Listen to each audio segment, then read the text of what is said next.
नमस्ते प्यारे बच्चों। आज हम कक्षा 12 के हिंदी कोर गद्य खंड में जनेंद्र कुमार द्वारा लिखित निबंध बाजार दर्शन का अध्ययन करेंगे। तो सबसे पहले आज शुरू करते हैं जनेंद्र कुमार की लेखक परिचय से। हिंदी में प्रेमचंद के बाद सबसे महत्वपूर्ण कथाकार के रूप में प्रतिष्ठित जनेंद्र कुमार का जन्म सन 1905 ईस्वी में अलीगढ़ में हुआ। उन्होंने मैट्रिक तक की शिक्षा हस्तिनापुर से तथा उच्च शिक्षा काशी हिंदू विश्वविद्यालय से प्राप्त की। गांधी जी के आह्वान पर अध्ययन छोड़कर असहयोग आंदोलन में भाग लिया। आजीविका के लिए जनेंद्र जी ने स्वतंत्र लेखन को अपनाया तथा अनेक पत्रिकाओं का संपादन भी किया। भारत भारती पुरस्कार, पद्म भूषण सम्मान प्राप्त किया। ये गांधी दर्शन से प्रभावित रहे। भारतीय दर्शन के प्रखर चिंतन एवं मनोविज्ञान के पारखी जनेंद्र ने अपनी कहानियों एवं उपन्यासों से सभी मनोवैज्ञानिक चेतना का प्रवर्तन किया। इनका निधन सन 1990 में हुआ। अब बात करते हैं जनेंद्र कुमार की प्रमुख रचनाओं के बारे में। वैसे तो जनेंद्र कुमार ने बहुत से उपन्यास, निबंध, कहानी संग्रह जो है वो लिखे, लेकिन मुख्य जो हैं वो इस प्रकार हैं: सुनीता, परख, त्याग, पत्र, कल्याणी, जयवर्धन, मुक्तिबोध आदि उनके उपन्यास हैं। इसके साथ साथ कहानियों में वातायन, एक रात, दो चिड़िया, फांसी, नीलम देश की राजकन्या तथा पाजेब कहानी संग्रह है। प्रस्तुत प्रश्न, जड़ की बात, पूर्वोदय, साहित्य का श्रेय और प्रेम, सोच विचार, समय और हम निबंध संग्रह हैं। इनकी तत्सत, पाजेब और अपना अपना भाग्य आदि कहानी को कालजयी रचना माना जाता है। अब हम बात करते हैं बाजार दर्शन की पाठ के संबंध में। पाठ का सार सबसे पहले कुछ हिस्सों में बंटा हुआ है, क्योंकि निबंध है, निबंध की श्रेणियों का निर्धारण किया गया है।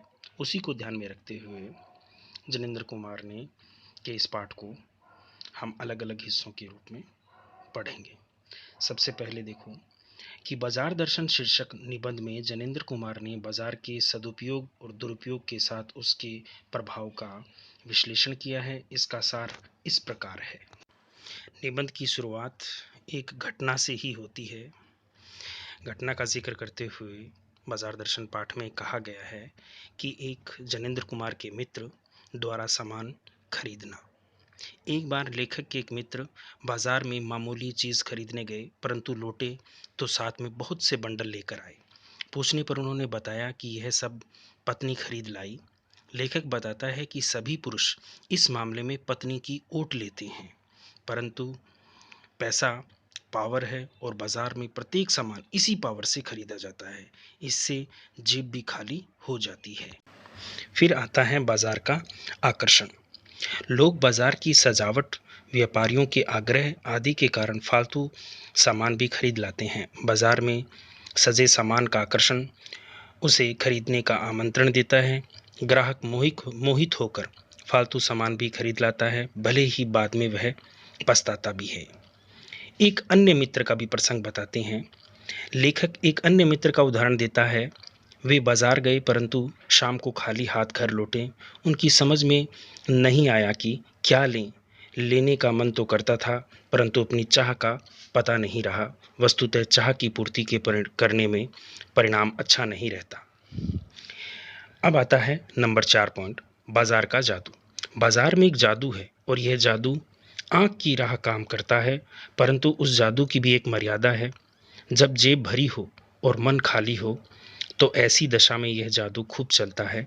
जादू रोकने का उपाय यह है कि मन खाली न हो, मन में सब चीज़ें खरीदने का विचार आता है, परंतु जादू उतरते ही पता चलता है कि ये चीज़ें आराम के स्थान पर आलस्य बढ़ाएंगी। इससे स्वाभिमान भी बढ़ता है और संसार की जकड़ भी बढ़ती है। फिर लेखक बताते हैं खाली मन और बंद मन का अंतर। बंद मन का अर्थ है शून्य हो जाना। शून्य होने का अधिकार केवल परमात्मा का है। मनुष्य तो अपूर्ण है, इससे उसका मन इच्छाओं से शून्य नहीं हो सकता, उसका मन बंध नहीं सकता। इच्छाओं का विरोध तो लोभ को जीतना है। मन को बलात् बंद करना हठ योग है।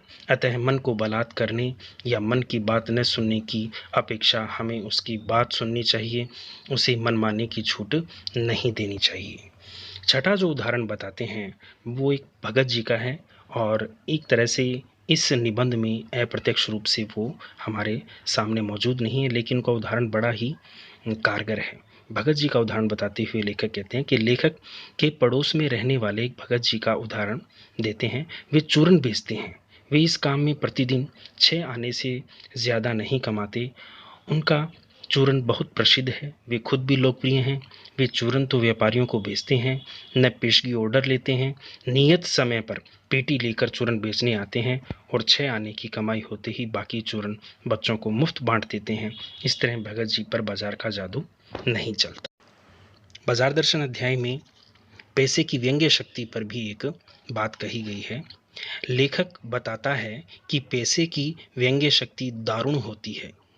मैं पैदल चलने लगा तो पास ही धूल उड़ाती हुई एक मोटर गुजर गई। ऐसा लगा कि वह मुझ पर व्यंग्य करके निकल गई कि तुमने मोटर वाले माँ बाप के घर जन्म क्यों नहीं लिया। यह व्यंग्य शक्ति अपने सगों के प्रति भी कृतज्ञ घन बना डालती है, परंतु उस चूरन वाले भगत जी के सामने यह व्यंग्य शक्ति पानी पानी हो जाती है। भगत जी चौक बाजार में जाते हैं, आंखें खुली रखते हैं।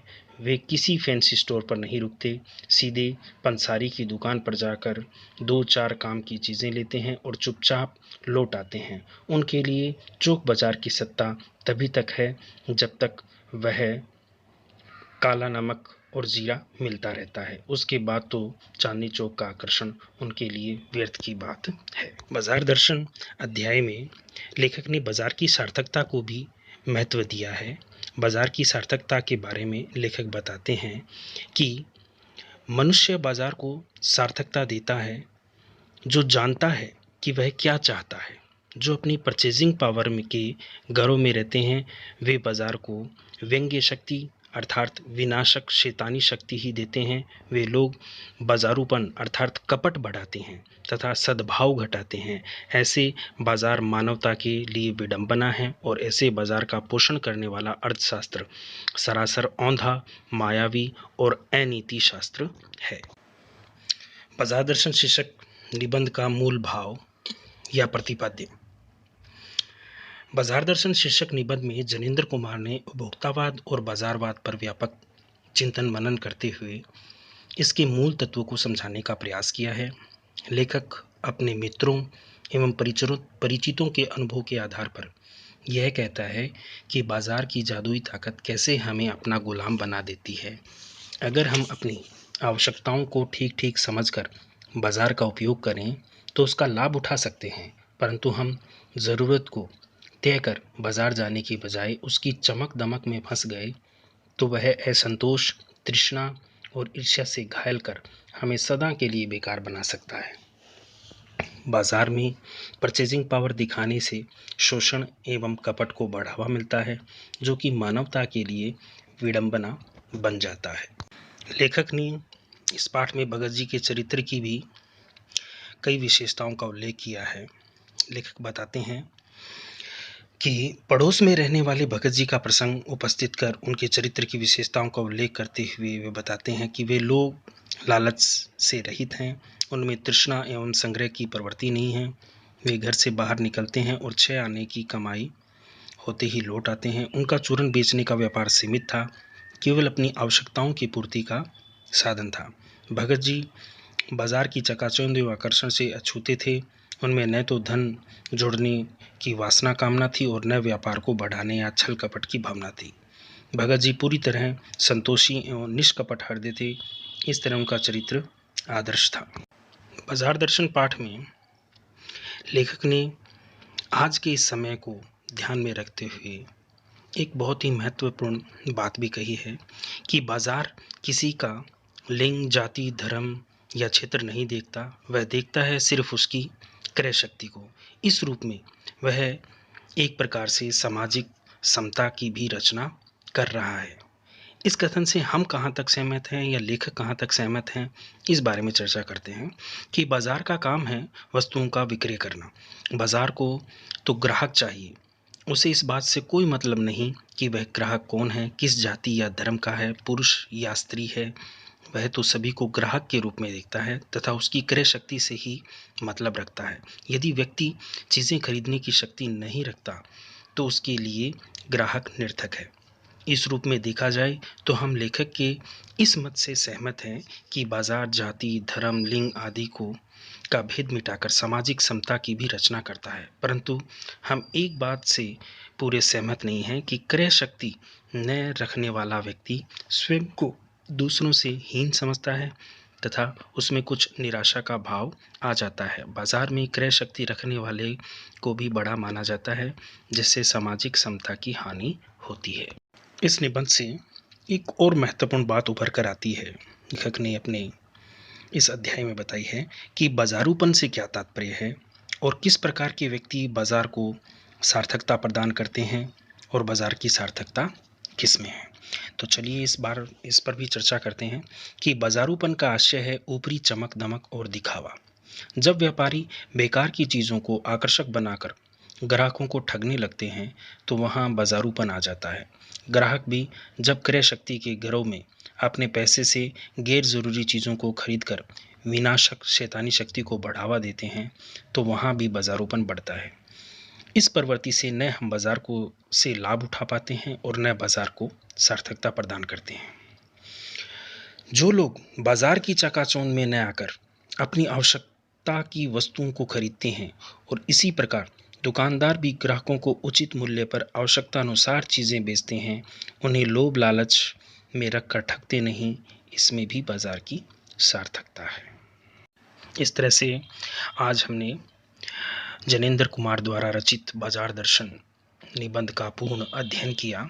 लेकिन अभी भी कुछ कठिन शब्द जो पढ़ते समय या पाठ की सारगर्भित अध्ययन करते समय आपको परेशानी दे सकती हैं, उन शब्दों का निवारण भी यहाँ पे मैं कर देता हूँ। तो सबसे पहले जिस तरह से निबंध में जो जो शब्द आए हैं उनका हम अर्थ देखते हैं। सबसे पहले महिमा। महिमा शब्द का अर्थ है महता, मनी बैग पैसे की गर्मी, परचेजिंग पावर क्रय शक्ति, फिजूल व्यर्थ, कर्तव्य कलाकारी, हर्ज हानि या नुकसान, तिरस्कार का अपमान, परिमित सीमित या अत्यल्प, अतुलित का मतलब है अपार, गिल्टी गांठ, निरोध का मतलब रोकना या वश में रखना, लोभनीय लोभ के योग्य, अकारथ व्यर्थ में किया हुआ कार्य, महाशून्य एकदम शून्य या अपूर्ण और अप्रायोजनीय बिना मतलब का। सरनाम प्रसिद्ध, दरकार ज़रूरत, पेशगी अग्रिम राशि यानी पहले से दिया हुआ ऑर्डर, नाचीज तुच्छ या महत्वहीन, लोक वैभव सांसारिक धन, अकिंचित कर अर्थहीन और स्पिरिचुअल पारलौकिक यानी इस संसार का जो ना हो। पेशोपेश का मतलब असमंजस्य, विमुखता मुंह मोड़ना, आकृष्ट न होना, प्रतीति विश्वास, सद्भाव प्रेम सहानुभूति का भाव, सहृदय मित्र, मायावी का मतलब छल कपट से युक्त और पोषण पालन करना या पुष्ट करना। इस तरह से कठिन शब्दों के भी निवारण हमने देख लिया है, उन शब्दों के अर्थ भी देखा है। तो जो भी आपकी इस पाठ से संबंधित समस्याएं रहती हैं वो हमारी ऑनलाइन कक्षाओं में आगे भी पूरी की जाएगी। नमस्ते बच्चों, फिर से एक बार सभी को प्यार भरा नमस्कार और घर पे रहें, सुरक्षित रहें।